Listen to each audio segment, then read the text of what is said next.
பிரியாணி சாப்பிட்டதெல்லாம் போதும், காஃபி குடிக்கலாமே அசோக் நகர்ல இருக்க மேட் ப்ரூஸ்ல நல்லா இருக்கும்னு கேள்விப்பட கிளம்பி போனா, welcome to episode 4 of trying food spots with strangers. என்ன நடந்துச்சுன்னா,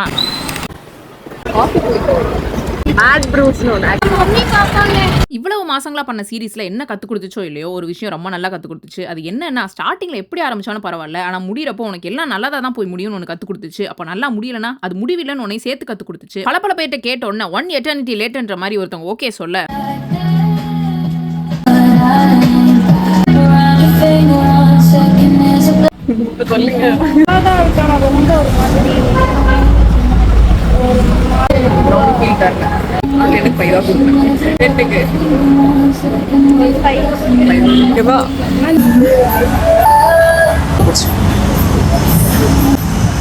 அது ஸ்வீட்டே இல்ல, இது அதுக்கு சேர்த்து ஸ்வீட்டா இருக்கு. உங்களுக்கு எப்படி ஃபீல் ஆகுது? எனக்கு அப்படி ஃபீல் ஆகுது.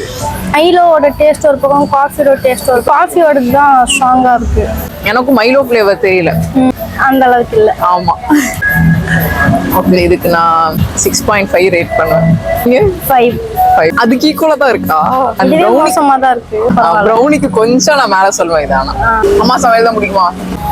அப்பா தான் சமைப்பாங்க. நீங்க அப்ப ஸ்ரீலங்கன் தமிழ் பேசுவீங்களா? அது இங்க ரொம்ப வருஷமா வந்ததுனால அது எங்க வீட்டுல மட்டும்தான் அது வரும். கேட்க நல்லா இருக்கும். கதைப்பீங்களா? நீங்க ரொம்ப சைலண்டா? இல்ல, புது எக்ஸ்பீரியன்ஸ், அதனாலதான் இப்படி. புன்னகையோட எபிசோட் 4 முடிச்சாச்சு. எபிசோட் 5 கதற விடுறோம்.